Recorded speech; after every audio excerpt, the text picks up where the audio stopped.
So managing money is not easy. We know this. That's why this whole week is designated as Money Smart Week to promote financial literacy. So certified financial planner Graham Williams from Williams Palmer is joining us this morning. Good morning. So you're going to help us with 4 lessons to help plan for the future, be smarter with our money.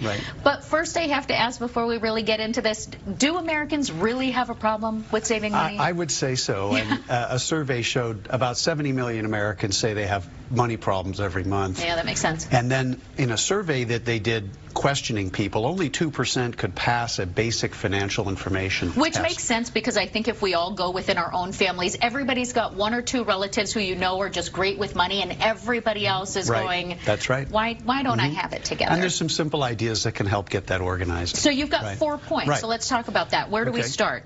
I'd say the first place is to think about budgeting.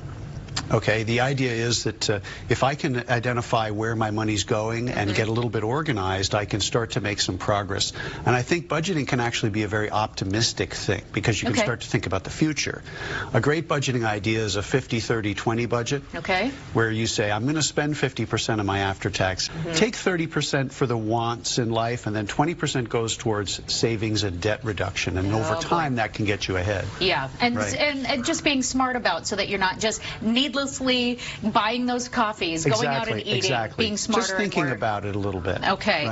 Number 2, you're saying use your credit wisely. What does that mean? Credit is almost like health. You know, we want to take care of our health. So you need to monitor your credit, because if you go to get a job or anything, they're going to check your credit. And that's going to tell you how much you're going to pay for cars and houses and so on. So you want to monitor that, and always make a payment every month on everything you owe. Don't ever be behind. No matter Even if you don't pay the whole thing, just make sure you're not late. And check that credit report. There are so many easy ways to do that, even if it's scary. I know it's hard sometimes to take that first look because you're afraid of what you might find. There are 3 agencies that report your credit, and you can, typically your bank can offer you a service where they'll tell you what your credit is, and you can work towards improving it. Okay, so number 3, you're saying invest for the future. This is where we have to start thinking for the future and being optimistic about it. And what we can do is look at, for example, employer retirement plans, like a 401k. But that typically, you can't put enough in there to retire, so you want to then maybe look at an IRA or a Roth IRA. And one of the great advantages of an IRA is tax-deferred growth, a Roth being tax-deferred, and the money that comes out is tax-free. So you've got all these tools you can use to build a plan. And is there a percentage that you should be looking for when you're looking to invest in something like that? Well, I would say that we want you to think about 10 to 15% of your income.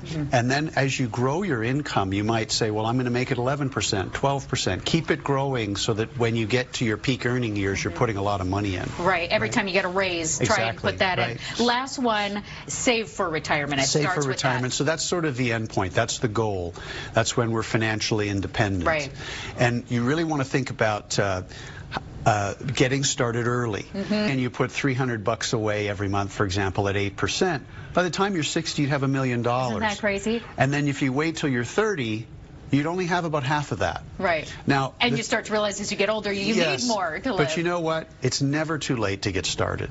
So we don't want to think, well, it's too late for me. No, it's never too late. And with longevity being what it is, we have to really be thinking long term. Absolutely. Everybody seems to be living longer, which is a great thing, but you want to be prepared for it. As always, Graham, if people need your help with this, WilliamsPalmer.com is our website. We have retirement calculators, tax calculators, and other things that'll help you to get that budget organized and start building towards the future. Always great tips. We appreciate you being here. My pleasure. Thank you so much. News you can use this morning, Allison. We all need to put these tips to work.